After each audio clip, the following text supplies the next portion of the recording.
Laments over the loss of innocence. वो complaint कर रहा है दुख के मारे, सौरव के मारे कि मेरी इनोसेंस गुम गई है, मासूमियत गुम हो चुकी है एज एन अडल्ट, क्योंकि अब मैं बड़ा हो चुका हूँ तो मेरे पास मासूमियत तो है ही नहीं, वो गुम गई है, इसकी वो कंप्लेंट कर रहा है। लैमेंट मीन्स होता है कंप्लेंट करना as an adult, which is the dominant theme of the poem. ये ही सबसे ज़्यादा इंपॉर्टेंट पार्ट है इस पोएम का।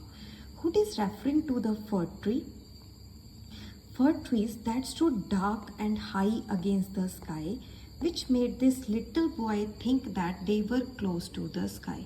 अब हुड क्या कर रहा है, वो बता रहा है एक फर के ट्री को, जो फर का ट्री होता है, ओके, दैट स्टूड डार्क, जो मतलब अंधेरे में भी सीधा खड़ा रहता है, high against the sky, sky के अंदर आसमान में भी ऊंचा खड़ा रहता है, which made this little boy think that they were choose close to the sky.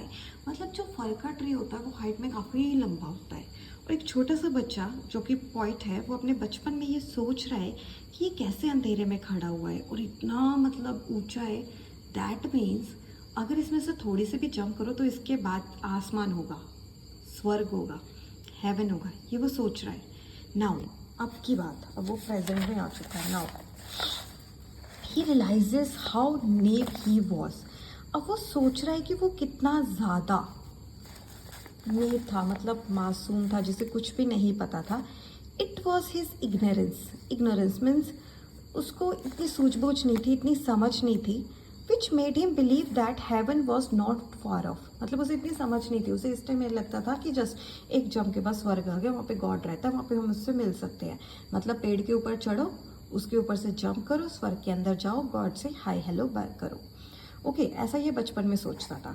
However he is reasoning and intellect, but अब की बात है उसकी जो रीजनिंग है और इंटेलेक्ट है, reasoning means reasons, intellect means सोच की शक्ति, now no longer bring him comfort, means अब उसके अंदर सोच समझ आ गई है, वो सोच रहा है ये गलत है, ये सही है, ये करके क्या होगा, वो करके क्या होगा, इसके कारण अब उसे कम्फर्ट नहीं मिल रहा, आराम नहीं मिल रहा।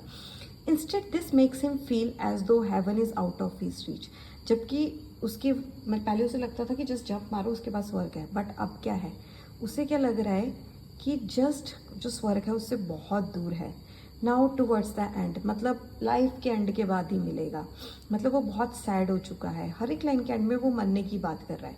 The poets turn is pensive and hopeless. तो पोइट की ये जो बात है वो बता रहा है कि ऐसे ट्री पहले ऊपर था, वहाँ से लगता था कि जंप करो तो आप स्वर्ग में पल चले जाओगे, वहाँ पे गॉड का घर है, उससे हाई हेलो करोगे, बट अब समझ में आ रहा है कि अब ऐसा नहीं है।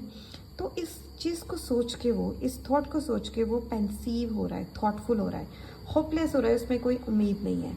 He longs to return to the blissful period, वो सोच रहा है कि मैं ऐसे अच्छे पीरियड में आ जाऊँ, रिमेन अनबॉदर्ड देयर इंडेफिनेटली, कि ऐसे पीरियड में मैं वापस चला जाऊं और वहाँ पर मतलब मुझे कोई टेंशन ना हो, मैं आगे बढ़ता रहूं इनडेफिनेटली।